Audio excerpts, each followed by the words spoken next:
Hello, and I'm so excited you decided to join us on the Today is Your Day show. I'm excited for our guests that we'll have in just a few moments, but of course, as always, we're going to start with prayer. Lord, we thank you for this wonderful day. We thank you for allowing us to have this show. We pray that those that watch at this very moment that they are going to get something out of it, that there's a nugget that they can take with them to help them get even further than where they are right now. Lord, I pray that you touch each and every heart of that is watching. Show them how blessed they actually are, even if it's not the way it seems. But we thank you that you'll never leave us nor forsake us. We thank you that you are a healer. We thank you that you are our provider. Lord, I pray that this show go smooth. Wi-Fi, everything that needs to be good will be, and that those that watch, they just enjoy, have a good time. And that's what this show is about, that people understand they're not forgotten, that you're not mad at them, that they aren't alone, and that they can survive whatever it is that they are going through. So Lord, we thank you for this time. We thank you for the show, and we thank you for this day. In Jesus' name we do pray. Amen. Again, I'm excited about our guest that we will hear from in just a few moments. But as always, some announcements that I want to make sure you know about. Of course, I'm excited about my Today is Your Day business devotional. It's a 31-day devotional for the Christian business owner. And I truly believe that this is a book that can really take your business to the next level. But you don't know that until you buy it. So I need you to go over to www.davisconsultantsgroup.com and get your book today. It's an ebook, so you can read it on your phone. You can read it on your computer, wherever you are. Hey, you can take it on the plane because your phone's with you. And so I want you to go over to davisconsultantsgroup.com and get your 31-day daily devotional for the Christian business owner. I promise you, it will be a blessing to you. Now, let's get on your health journey. I am an ambassador for Plexus, and I'm on this health journey with you. But I'm telling you, these products have been a blessing to my life. I've had more energy. It has made me cut back on some things that I've been eating. I get full even faster, which is crazy, but I'm excited at the results that I'm actually getting. So you want to lose weight? You want to get your weight in control. You want to get your glucose and your energy, or if you're having pain, or if you just want to be focused, listen, we have it all. Just reach out to me either on Facebook, or you can go to www.davisconsultantsgroup.com and message me and say, hey, I want to learn more about this Plexus. I want you to be on this health journey, the one that you've been desiring, and I promise you, you won't regret it. Again, I'm a Plexus ambassador, and if you want your health to go to the next level in a good way, I want you to reach out to me. Now, our sponsors, the Proclamation 101, the YouTube channel, they are continuing the study of the book of Daniel. I want you to go over to YouTube, and I want you to subscribe to the Proclamation 101. It was so good. She was like, you know what? I can't stop here. We got to keep going. We're going to go all the way over to September. So don't miss it. Again, these are your Thursday things that you are supposed to do.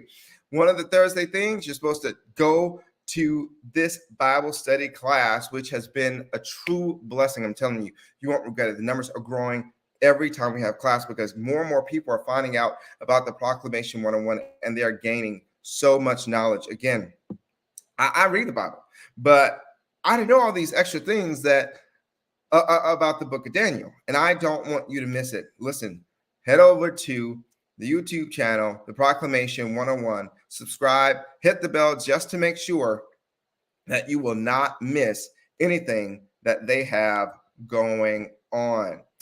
Now, of course, I want to make sure that you're going to the next level with Davis Consultants. Listen, we are here to help you with your life and your business. We do mentorship and life coaching. We do business consulting and coaching and ministry consulting. Listen, we all have potential. We all have that thing inside of us that can just burst out and people be ready to receive whatever it is. There's always an audience that's waiting on you.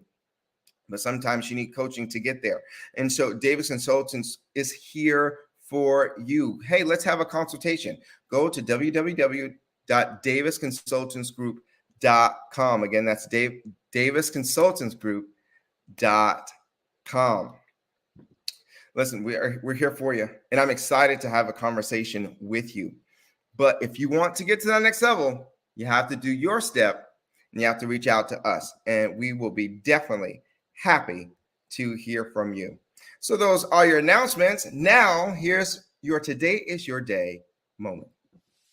When I have talks around the world or when I'm having sessions with clients, I always ask the question, what brings you joy and what makes you happy? In listening to the responses that I get, I've realized people don't know actually the difference between joy and happiness. You see, joy is an inner feeling. Happiness is an outward expression. See, joy, you can endure trials and tribulations, hardship that all lead to a meaning and purpose. Happiness is pursued. So I can go through hell in my life, but still find joy in just being alive as I'm striving to be happy. Food makes me happy, but I naturally don't have food. And so now that you know the difference between happiness and joy, what are your answers? What makes you happy? What brings you joy? Remember, today is your day.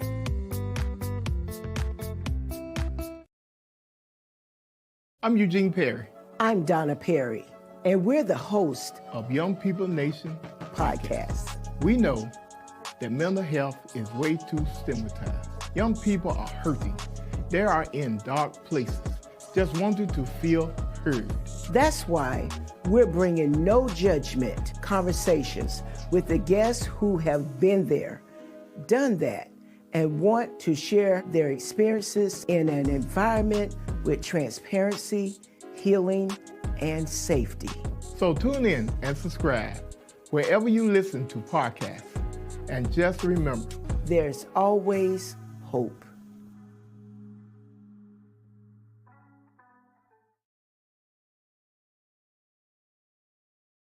There is always hope, and I want you to make sure that you connect with Young People Nation podcast. As you can see, it's every Thursday at noon. We want to thank Young People Nation podcast for being the sponsor for the Today is Your Day show moment. So again, you have two things that you're supposed to do on Thursday. Start it off with the Young People Nation podcast at noon. That's Eastern Standard Time every Thursday. And then at 8 o'clock on Thursday evening, I need you to head over to YouTube and hit up the Proclamation 101 so you can learn more about the book of David. Young People Nation also has a YouTube channel, so make sure you reach again back to the YouTube and you hit up Young People Nation podcast. Don't want you to miss it. Listen, I'm so excited and elated about our guest on this evening. I'm going to bring him up. We are so excited to have the amazing Dr. Carlos Ewing, who decided to grace us with his time this evening to share so many nuggets that he has just sitting all under those dreads. And so he's one of the smartest people I know. And I wanted you all to learn about this great guy. He's an author. He's a speaker. He has a podcast, and he does so much more. And I'll let him introduce more about what he does to the audience. Welcome, Dr. Ewing. Hey, how's it going? Thanks for having me on the show. Of course. I mean, I know you do a lot of things. You have a long list of stuff that you actually do. I know I said you're an author. I know I said you're a world-known speaker, and you have a podcast. Is there anything that I left out? I think that pretty much covers it. I don't do that much. Well, we're excited to have you on the show. I definitely wanted to make sure people understood, in this place, where we are, there's people losing jobs and people gaining jobs. And I wanted to make sure that people understood or learn what they need to know about the job market right now. And I know you have a great website and you have a book that assists in a lot of areas dealing with those things. So I wanted to get you on here, not only to share about your book and your podcast and your website, but just to answer a few questions that some people may have.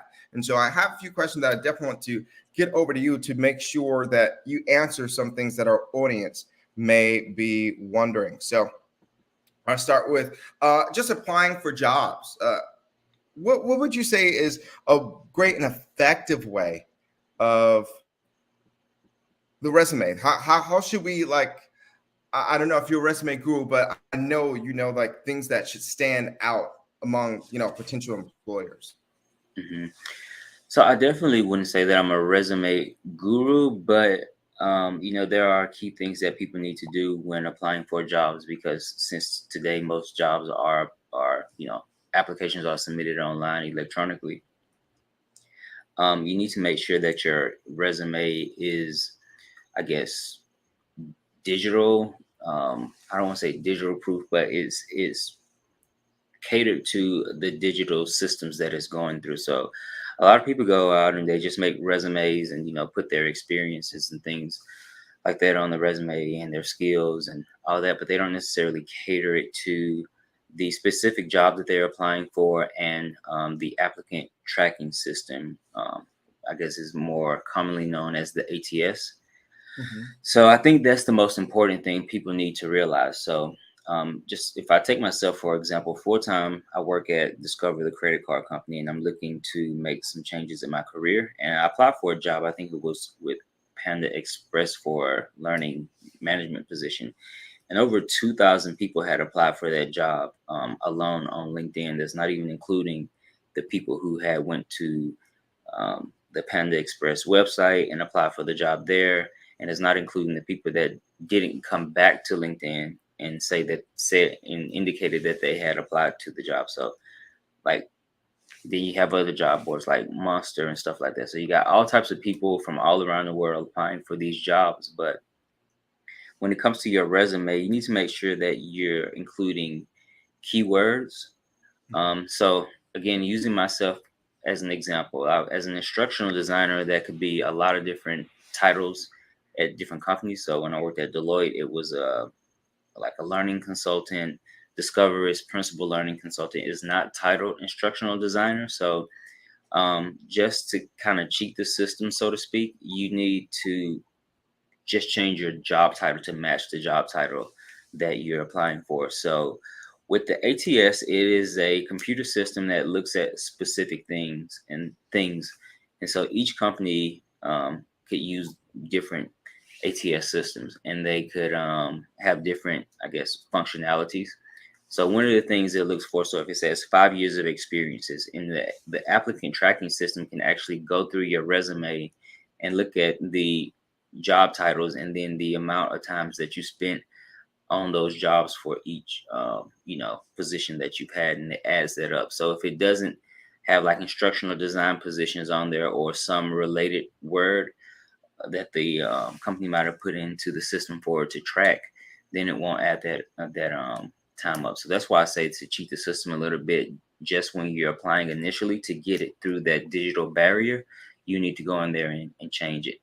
Look at the job description, and then make sure that you're going back into those bullet points or paragraphs, or however you have your resume set up, and make sure that you're using keywords that the resume or the position, excuse me, not the resume, but the position is asking for, so that it picks up on those things.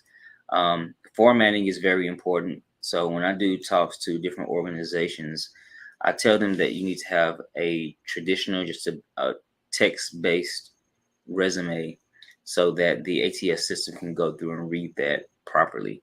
A lot of people now like to do a lot of graphics and put their pictures and stuff on there, but the ATS system will kick that information, those resumes, out of the system, and you won't make it through the system. So you're probably getting kicked out of the pool before you even get a chance, because your resume isn't formatted properly. And another thing, not to harp on resumes too long, but another thing that's important to know is, well, one more thing about resumes. So some people will put text in the header and footer for keywords just to try to get the ATS system to pick up their resume because they have more keywords. But now they're so sophisticated that they can detect if there's anything in the header and footer so that it will like throw your stuff out of the system as well. But another thing that's important as well is cover letters. And this is something that I am terrible at doing. And Oh my gosh. But a lot of employers don't read cover letters, but they will have it on there as a, I guess, to see who's going to go through with the effort of actually submitting one. So what I tell people is to at the very least have a generic one and just go in there and change the company that you're applying for in the job title. Just make a very generic one that you can apply for. I mean, submit when you're submitting your resume, because what happens is if there's like two people that are pretty much equal with the qualifications, they'll see who submitted a resume, and that one will get like a higher priority in the ranking of the ATS system. So that's an important thing to know as well, is to kind of like have a generic cover letter to submit. Let me jump on that. So, I've applied for jobs over the years, and I promise you, when it said that they are looking for a cover letter, I always tell myself this is not the job for me because one, I do not. I want to write one. Now I have one that I have created that is more of a generic one, and you just go through the job description and you kind of insert little not phrases, but words and sentences that they're talking about in the job description. But can you give like some tips on like what should we have in it? Like I do know this. I do know, and listening to employers and people that help with resumes, a lot of times we over explain or we overword our cover letters. What are some like main things we need to make sure that are in there? So first and foremost, you want to make sure that it's only one page long, typically about 3 paragraphs, just an introduction, introducing yourself and the position that you're applying for, and then go into some of the key highlights of your career. So maybe explaining things in a little bit more detail, or the things that you can't put inside of your or on your resume. So this is a good opportunity for people who say, oh, I have so much experience, because you know how to say, oh, your resume should be 1 page. And I think that's for like every 5 years or something, but there's some type of little quote unquote formula for how many pages you should have on your resume. But this gives you the opportunity to go in there and really tie in, your skills or your work experiences, and how that applies to the job that you're actually applying for. So that type of information will go in the 2nd paragraph. And then in the 3rd paragraph, you want to do a closing with a call to action, and like, oh, I'll really be interested in this position because I think I can add X value to this role of the team, or the goal that the team or the organization is working towards, and leave them a contact email. Typically is what people do, because phone numbers and all that stuff change so much. So and then your little salutations and signature line and that type of thing at the end. So it's not anything too complex. I think a lot of people think it is. I think the big thing, or the big issue, comes in is because you have to do so much customization. They tell you to do all this customization, but I mean, let's be real. When we're applying for jobs, we just go through and we apply and apply and apply. But it's just no way to really go in there. And I would say the only time have a generic cover letter, and the only time that I would suggest going in and really putting in that effort to customizing a cover letter is if it's a job that I really want. So if it's like one of my top prospect jobs, then putting forth that effort in. But I mean, you can apply for hundreds of jobs and won't hear back from maybe 3 or 4 people, and that's just a recruiter calling you to do a screening interview, and you might not even make it past that. So in today's world, that's just not a reality. And recruiters aren't really looking at cover letters. I mean, they're saying that they're looking at resumes in 3 to 5 seconds and then moving on to the next one. So we know that they're not really going in there and looking at, all these cover letters. Like for the example that I gave at Panda Express, over 2,000 people applying for that. There's no way that somebody's going in there and looking at all those cover letters and thank you follow-up emails and all that stuff. Now, I will say, don't take all of my advice,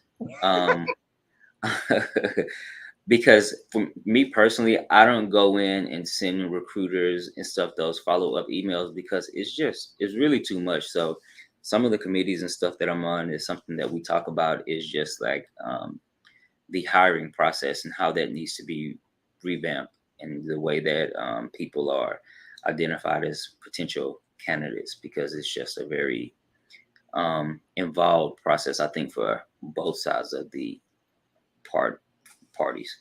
And then another thing I want to point out about the recruiting process too, so a lot of times you'll get just a corporate recruiter, or it could be a headhunter, and they don't necessarily know the ins and outs of your jobs, because they're just recruiting for everybody at the organization. So this is something that I had to learn the hard way, because I would get kind of upset with recruiters or headhunters that would contact me about an instructional design position, and they couldn't really give me details on what the job entailed outside of the job description. They would have maybe salary information and some type of stuff like what type of project that they're working on or whatever, but not too much about how the day-to-day job functions would look as an instructional designer. So that's just something to keep in mind once you go into these pre-screening interviews, is that these people don't have a whole lot of background knowledge on the role that they're recruiting for a lot of the time. But we still should give our best in talking to them, of course. Yeah, for sure. You I hate to say this, but it's just like the game. You just have to tell them what they want to hear, what you think that a hiring manager for that position would want to hear to get yourself in the door. And after that, you can get in there and act a fool like I do. I mean, a lot of people, we're all acting. It's being an actor. It's like these interviews. They're just auditions. They're just auditions. Yeah. They don't know what and they're not going to know until you get in there. But you're going to let them or make them think everything that they need at this job during these interviews. Now, I definitely want to go back. You said something, and I've heard HR people say this too. But I'm like, okay, what are you looking for when they say they just glance really at resumes, but it's always something that kind of stands out within that 3 to 10 seconds that they're looking at our resumes. What have you heard, or can you share what is it that they actually look for? So I can tell you a big thing is always going to be numbers, and that might be hard to do in some of your positions or roles. So especially, I think for me, if I can't give tangibles on how I've increased learning or driven down the time it takes to do specific job functions, or we've trained people to do this, so it drove down downtime or productivity or production time by X amount of hours, or save the money X amount of training dollars because we did X, Y, and Z. So numbers always stick out to people in business. And I would say the second thing is, you hear them say this all the time, is start off with an action word. So make sure that you're using really good action verbs when you're starting your bullet points off. So that's why I typically tell you to use bullet points and not paragraphs, because it's easier for people to go through and scan that data. So if you can say that, I just use collaborate, because that's a big thing. Communication skills. So if you say collaborate, depending on the field that you're in, collaboration might not be that big of a deal. So it just really depends on your industry. So I would do a search online to see what are good action verbs to start sentences off for specific industries. illustrated, if you're like a storytelling visual type of person, so those type of things. But just making sure that you have really good action words at the beginning of those bullet points to help bring attention to the things that you did. And when you're doing that, if it's your current position, make sure that it's not ended with the past tense. So make sure that it's not ed, and that it's just current tense, present tense. I guess it's been a while since I had grammar classes, you all. Come on, current tense. I actually never even thought about that. When's the last time I looked at my resume? But no, I looked at it recently. I never even thought about the whole part of having the action words. Making sure that they are there. Because I know I've talked to people, HR people, and it's like, if you're doing your resume and you're trying to tell them, hey, I'm the best candidate, I think it's really smart that you go through spell check. A lot of them tell me that they have so many misspelled words in resumes. And you have to have typed that on Microsoft Word at least. If there's a red line under there.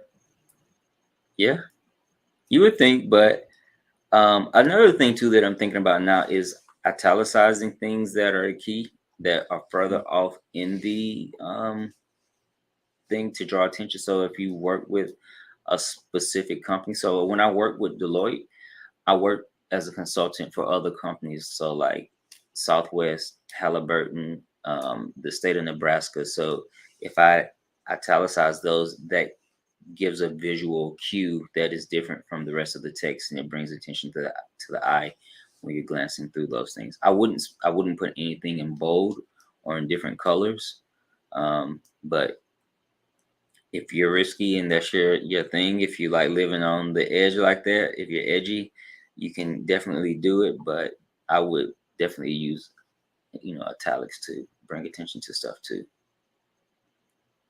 So I brought attention to my resume. I have a whole blue border on the side that talks about my experiences, not experiences, associations and awards and things like that, and my email address and city. I have that all, but I have like a whole blue border on the side. I don't know. Hey, if that stands out, I'm for it. If not, maybe I would. So I have 3 different classifications of resume styles that I've classified resumes in, and I would say that that's a hybrid resume, and is not necessarily a good resume to submit into an ATS system.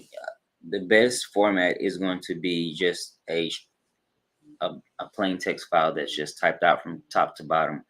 I wouldn't recommend using tables and pre-formatted resumes, because all those types of things can throw the ATS system off. A good indication of how well your resume is formatted for an ATS system is by you uploading your resume to just say I applied for I don't know, IBM.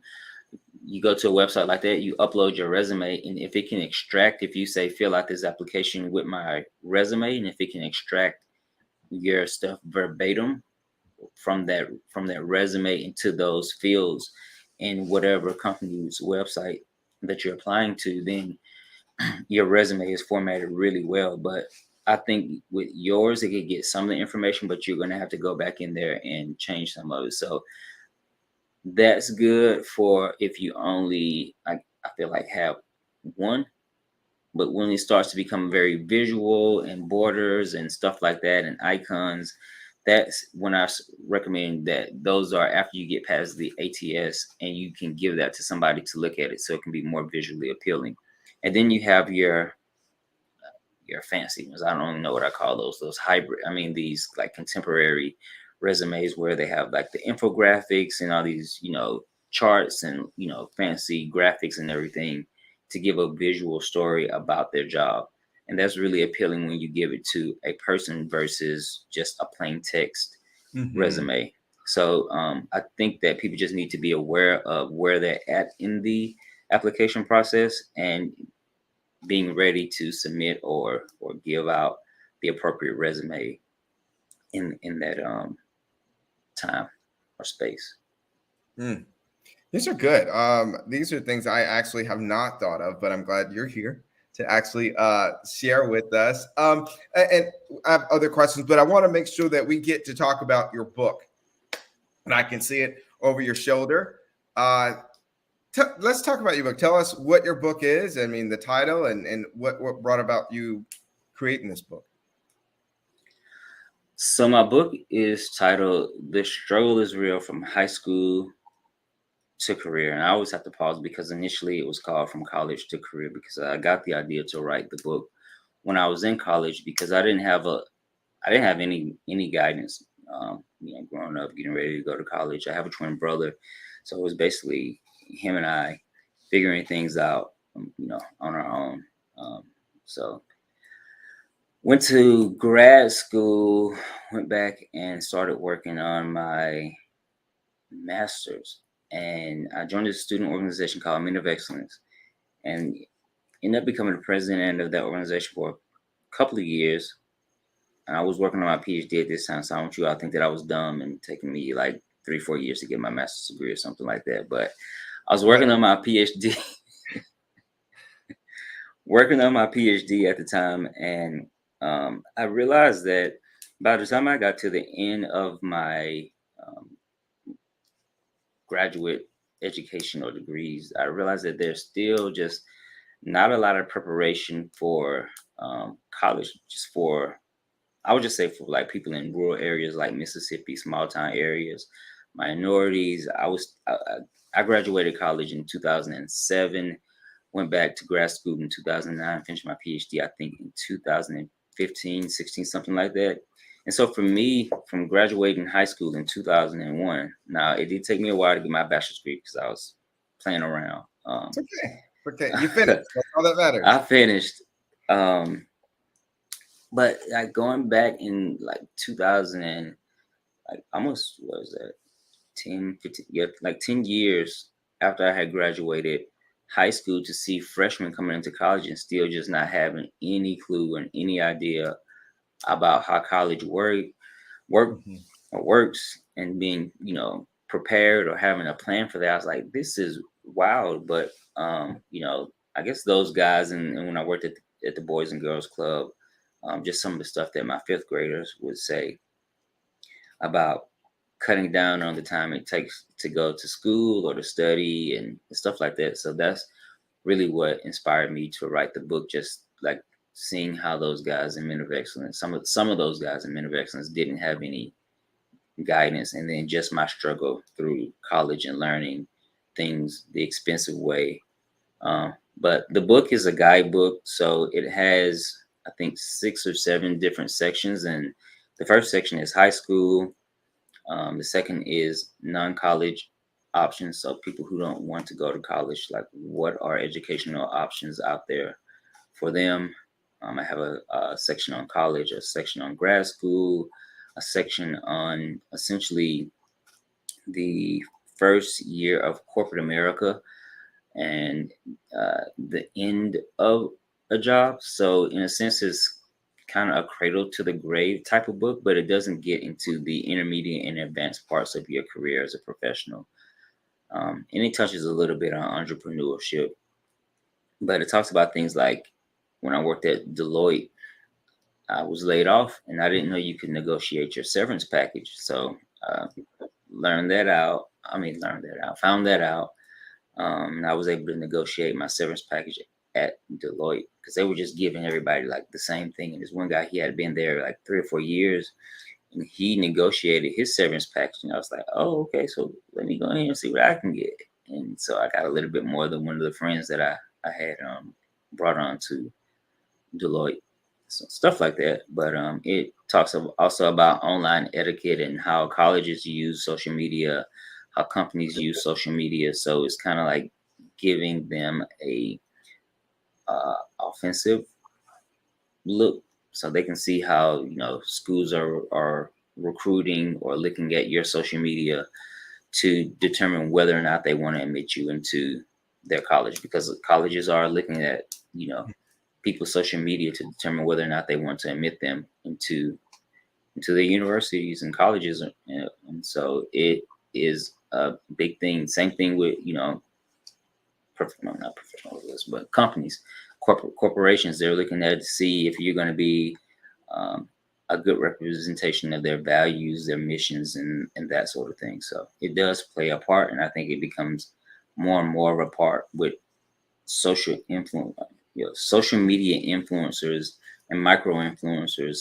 because that can bring brand awareness and partnerships and stuff like that. Can we stay on that just for a moment to help people understand that, okay, we have freedom of speech. Okay, you can say whatever you want, but we want to get further in our careers. We want to be a part of these different things, but it's not okay, like, in students, wanting to go to school, or people not getting jobs because HR has gone to their social media. Why do you feel that is so important? On actually, let me say this differently, putting the right thing on there and making sure you don't add the wrong thing, especially when you're looking for work or trying to get into school. Mm-hmm. So we know that companies want to put their best face forward, because just look at where we're at now in society with the go woke, go broke with Disney. So Disney is trying to be very inclusive. It's just always been Disney's things ever since I've worked there in 2005. Like Disney is, and like they were doing that before I even started working there. So Disney has always been very inclusive, and I guess for a lot of people, inclusive means woke. So when you're inclusive and you can draw people into your brand, the more people you can draw into your brand, that's better for the company because you can bring in more revenue. And if you are negative or controversial or parts associated with specific groups, and you seem very problematic, then that can cause people to boycott your company. So for instance, I just saw online Neiman Marcus, the guy, the CEO, said he didn't want broke people shopping at his store. So Neiman Marcus is filing for bankruptcy now. And a lot of people were reading between the lines and saying he actually meant he didn't want like black people shopping at Neiman Marcus. So when you post stuff on social media, it could have a negative effect on your brand, and it could in some cases, like Budweiser. I don't know if everybody has been keeping up with what's going on with Budweiser and some of their support with certain groups, but it's caused Budweiser stocks to go down. So if you've got people who work for just companies and they're not putting out the image that the company wants to be portrayed as or viewed as in the larger public eye, then it could, like I say, just cause a lot of brand damage and imaging. So like I don't think it's that big of a thing now, but I know it used to be like, oh, if you're going out to happy hour after work, take your company shirt off, or take your name tag off so that you're not representing the company at happy hour when you're doing certain things, unless it's like a company sponsored event and you're doing a happy hour event like that. But if you're just out on your own, you tend to get a little bit, I don't know about you, but people tend to get a little bit more looser when they're at happy hours with just, their friends from work. So that's why that's really important for both. But it's just social media. It is a powerful thing. It could be detrimental or it could definitely catapult you in your career as an individual, or like I said, in corporate positions or nonprofits. If you're like a very humanitarian type of person and a company is really big on that, that's part of their goals and missions and values.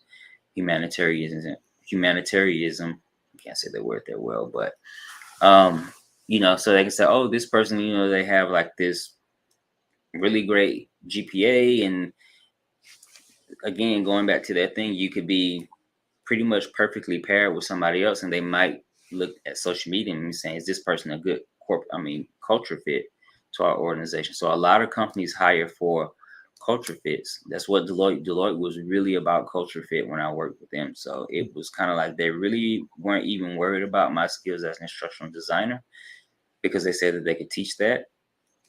But they really wanted to find people that could fit into their culture. Disney is another company I would say that they have a very strong culture. And of course, there's people in the middle, but I feel like for the most part, you either really love working at Disney or you really don't like working at Disney because of the culture. Like, very happy, light spirited, lighthearted type of thing, working with people from all over the world, kids, making people happy. So if you're, a sourpuss and you just don't really care about people and you're not a people person, Disney is definitely, I don't think, a place for you, especially working inside of the parks. Now, maybe the corporate side of it is a different story, but working in the parks, you're not going to like that at all. I think I would have done great at the parks. Just I making think so too. When me and my family would go, it seems like every other week we were in Orlando, living in Miami, going to Orlando to visit. We stayed at all the parks, and I would just light up every time I saw like the shows, the parades, and stuff like that. And I wanted to be part of it, but I also enjoy eating where I want to eat and shop where I want to shop, and I just don't think my paycheck would allow that if I work there. So in doing so, but I can do community theater, and that's there you go. Yeah. But I agree. I think people need to. So you're saying those that are applying for jobs and looking for jobs right now, and knowing that companies or schools are looking at our social medias, we need to go and clean that up. We do, or you could just have 2 Facebook accounts like me where I add work people. I was like, oh, they don't need to see what I post on Facebook because it gets wild over there. But yeah, I would definitely clean it up. It's with the algorithms now, like they're gonna suggest you, they can find you, unless you do like I do and I get in ghost mode. I'll change my name up and have a picture of some other character and really lock it down. But it's just best to clean it up. Especially if you're young and underage and you haven't proven yourself. Once you get to a certain point in your career and you're an expert, or you become like this thing in the industry, and that is not even saying you have like this notoriety, but you could be a manager or an expert within your niche field. Like it could be a smaller community and have notoriety within that community. You can get away with, more stuff. It's just kind of like anything. People with power or who are well known, they can get away with more stuff than, us peons.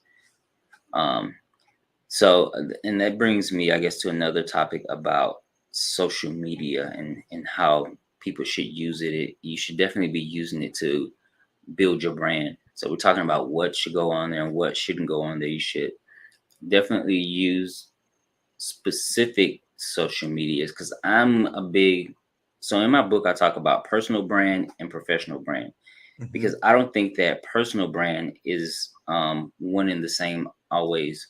For most people, I don't think that personal brand is the same as their professional brand. So this is my professional brand right now, Dr. Loso, that you all are viewing and hearing on this podcast. But just my personal brand, I feel like that's just who a person is. Their default mode, just when they're not trying to impress anybody, when they're not trying to be on their P's and Q's, that's to me your personal brand.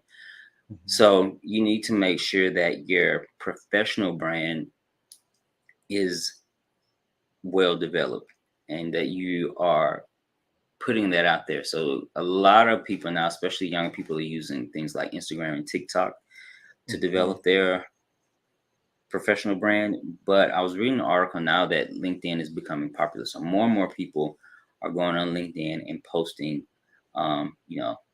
all types of stuff on LinkedIn now. And it's for me, it's almost, I won't say it's becoming like any other social media platform, but because the large majority of the topics on LinkedIn are still business related. But like I could see the little orangutan in the golf cart rolling around, and people would make that related to business some type of way. So like for me, when it first started happening, I was like, oh my God, like this isn't about business.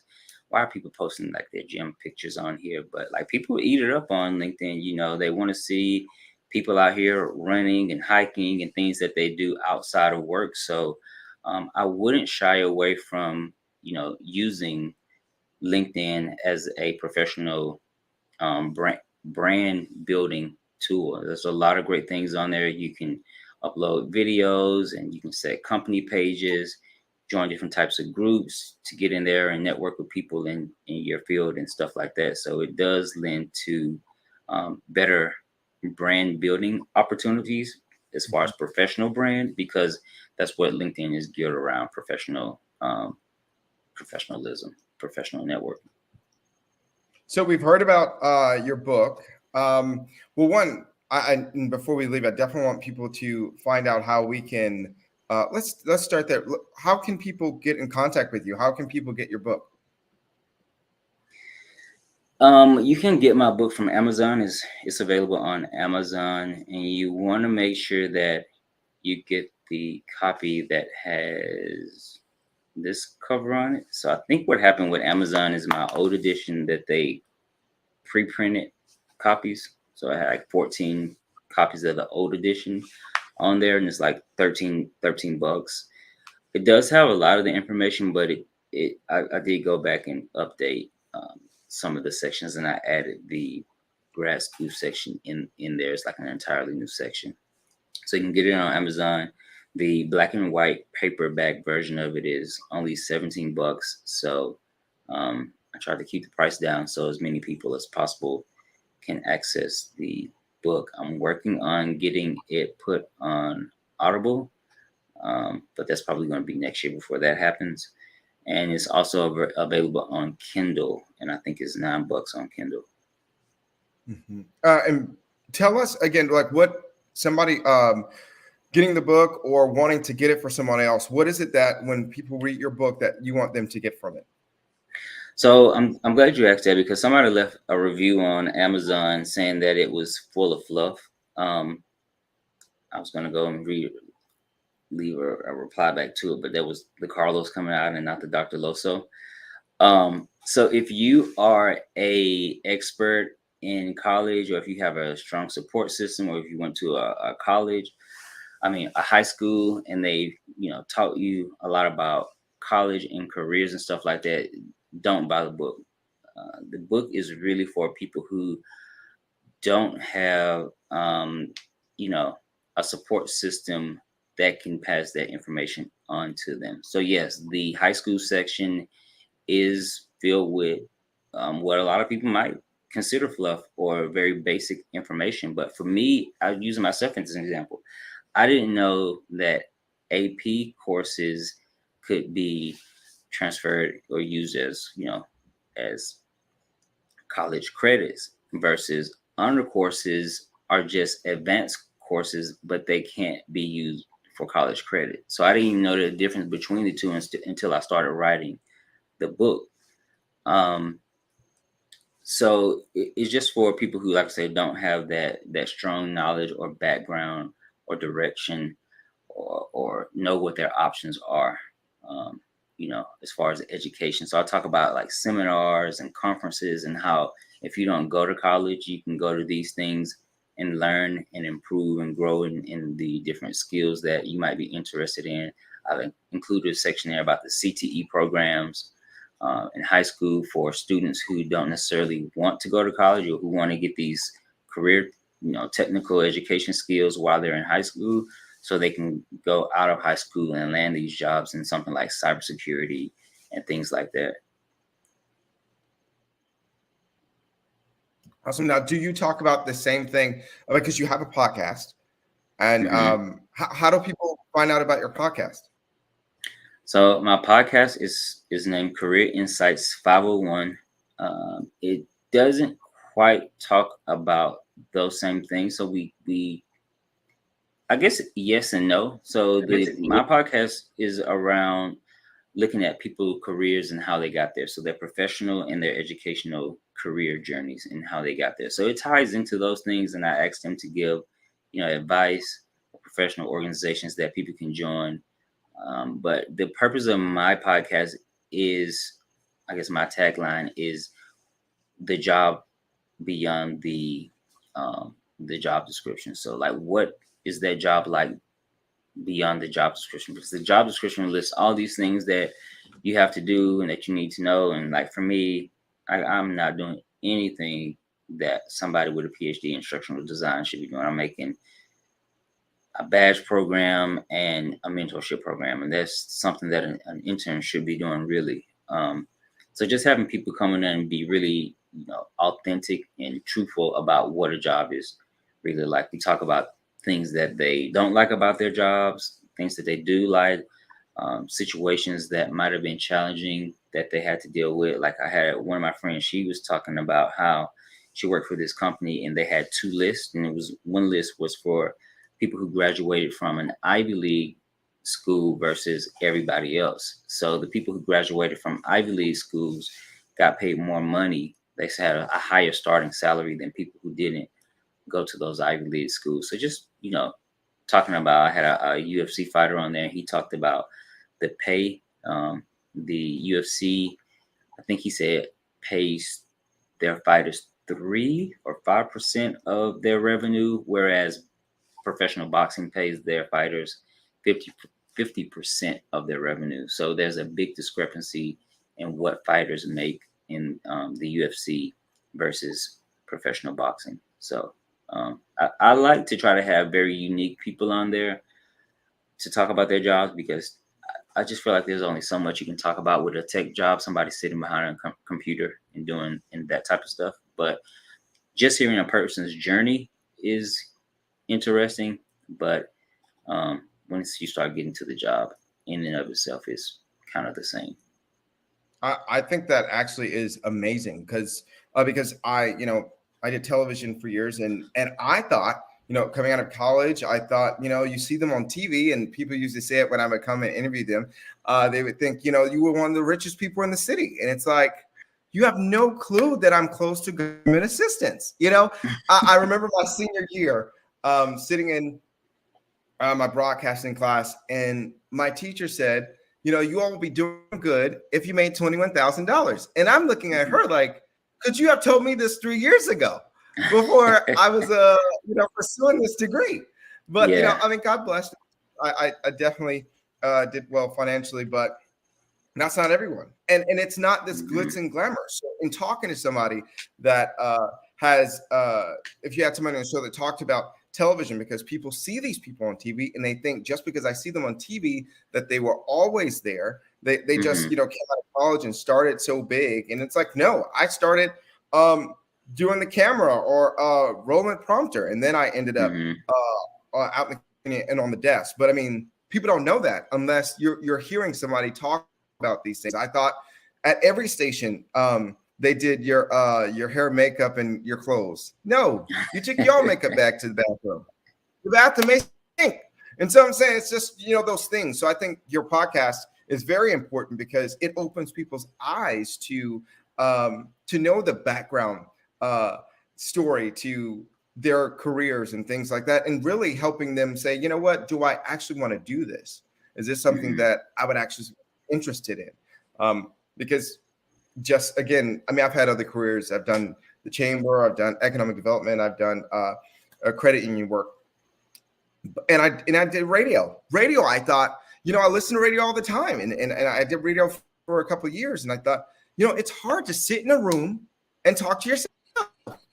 You're talking to this audience that is listening to you. Yeah, they're talking back in the car, but unless somebody calls, you're talking to yourself, just like if I wasn't interviewing you, it's just like you're sitting right there with the mic in your hand, the earphones. You're just talking to yourself, and you have to keep yourself energetic, and you have to excite the people to keep listening. But people don't really realize that until you hear somebody talk about, hey, this is my job. This is what I do daily, So I think definitely that's have to great. work the quiet storm shift. Well, I could not because all the music's real smooth and slow. And I'm like, y'all want me to stay awake the whole time I'm at work? I don't know if that's going to work for me. Yeah, I don't know. I don't know. But when do people, how can we find your podcast? I mean, like, when does it come on? Like, tell us.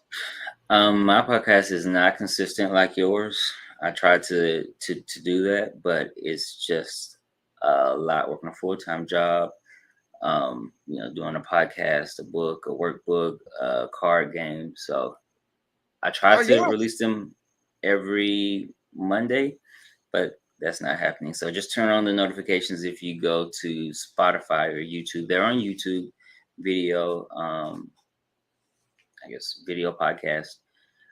Career Insights 501 at Career Insights 501 across all social media except for Twitter. I don't really know what it is over there. I don't really post on Twitter.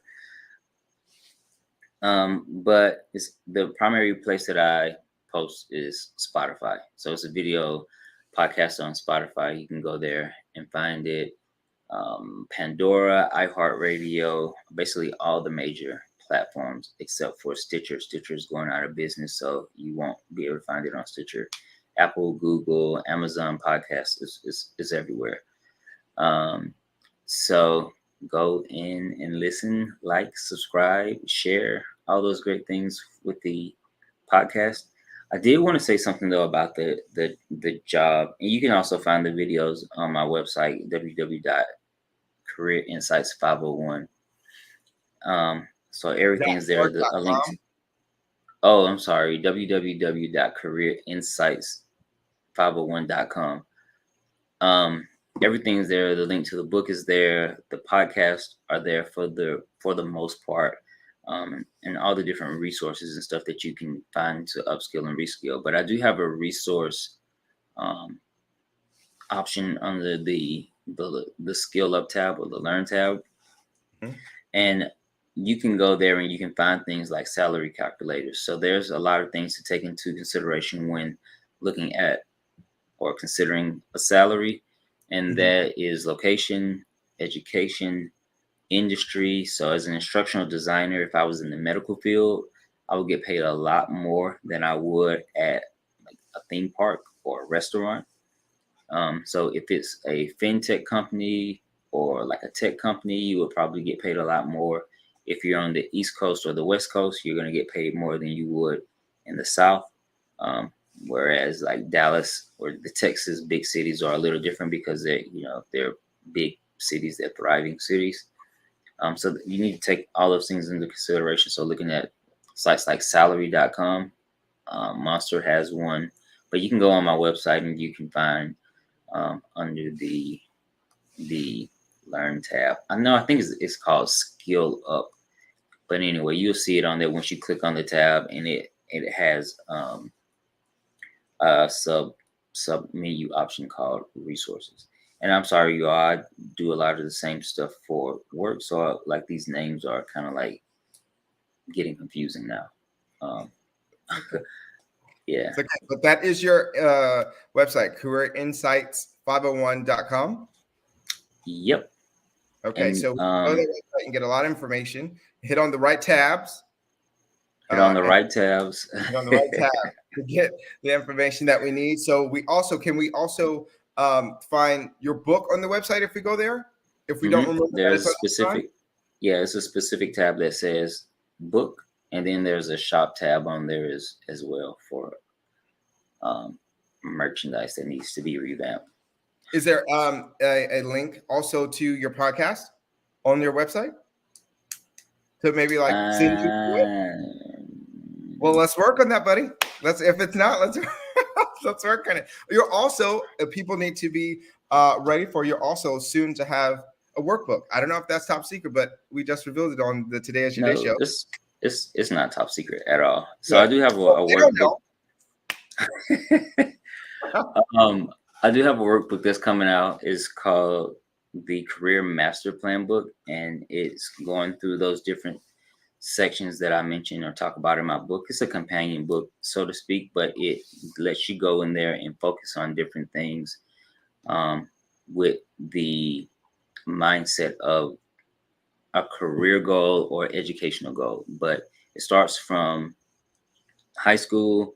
You start off by listing your overall goals in the book, and then we go through high school and we look at AP courses, and then there's sections for you to talk about how these AP courses tie into your career goals, and talk about mentors and the STAR interview method and how you can go in and write down generic research behavioral questions for your specific field, and then you can come back into the workbook, write that question down, and then fill out what your response would be to practice with the STAR method and just different stuff like that. So it's really, I actually think it's going to be better than my book, because it really has the intent of make people think, like, why am I doing this? Like, what am I going to get out of this? When I talk about networking, it's a section, under each contact, and say, what is the purpose of this relationship, or why am I meeting with this person? Like, what do I want to get out of this meeting? And another thing about networking too, I just want to mention really quick, is that we think there's a lot of people think of it as a one-sided thing, and it needs to be a relationship. So it's like, what can I, provide you or offer you or help you with, and not just what can you give me, and then I move on. So a lot of people look at networking like that, but in order to grow strong networking relationships, and that's going to be enduring throughout your career and open up other opportunities for you, it needs to be just like any other healthy relationship, like a give take situation there. Awesome. And is there anything else? Year, I'll be coming out with a card game. It Yes. won't look like this when it comes out, but it's called Professional Lycée. And I tell people all the time, this is a game I created that I will fail miserably at, because I'm not very professional. So I'm struggling here today. So I'll just give you a little sample. Like, these are some of the cards. These are scorecards, but let me look. Definitely not gonna show that one on screen. So I'll give an example. It's like, not my job, not my problem. And you have to, here it is right here. Not my job, not my problem. And you would have to give a professional response. So, like, if your boss comes up to you and it's like, hey, Carlos, I need you to do X, Y, and Z because such and such is out or whatever, you have to figure out, how do you say, not my job, not my problem. Like, I'm not doing that. And then the other players will rate you. We'll rate you on how well you respond. Yeah, and it has elements of different games in it. So kind of like spades, you have to keep score. And then Uno, I have cards in here that say things like promotion or demotion. So if you get the promotion cards, you get to double your points, because people are going to be giving you like a low score to try to cheat. And then if you get a demotion card, your points are cut in half. And if you pull the "you're fired" card, you automatically lose the game. So like, this is the promotion card if you pull that. So we might have to delay the release of this so somebody doesn't come out with my idea. If you get a temporary layoff card, it just like skips your turn. So like I say, it has elements of different card games in it. I do have like standard playing rules, but again, like you can create your own rules as you get familiar with the deck. That's awesome. So we have a book, we have a workbook coming out, we have a podcast, you're a speaker that you talk to different groups and around the nation, and now we have a card game. This is awesome. And hopefully all these things you can get on your website, or it's coming soon. So that's pretty exciting. And for those that are just joining or that are watching, you can go to www.careerinsights501.com to reach Dr. Loso to either get you to come speak to your groups or to use any of your products or things that you're offering. So I definitely want to thank you for being on the show today. And we are hoping that, people found everything that you said interesting, that it was helpful to those that are trying to pursue other careers, or that extra take them to the next level, or to get in schools, because a lot of things that you said, I didn't even know, I didn't even think about. I'm over here with a blue strip on my resume, thinking that's going to be all the way in the dark, but that's all right. That's all right. So again, we thank you so much for joining us, and we definitely thank you all for watching and being a part of our active audience. And please continue to put the questions in the comments, because we'll even if the show's over, we'll go back and we'll look through the questions and try to answer each and every one of them. So I definitely thank you all for joining us today. I thank Dr. Loso for being a part of the show today. Hopefully we'll have him back, and being such an expert in all these different things, and then being able to have so many things that you offer that we can all get from careerinsights501.com. And so we just thank you for being a part. And I just thank everyone for just being active with Today Is Your Day show. And I hope to join you all next week when we'll have another special guest that you all will truly enjoy. Remember, it doesn't have to be your birthday for today to be your day.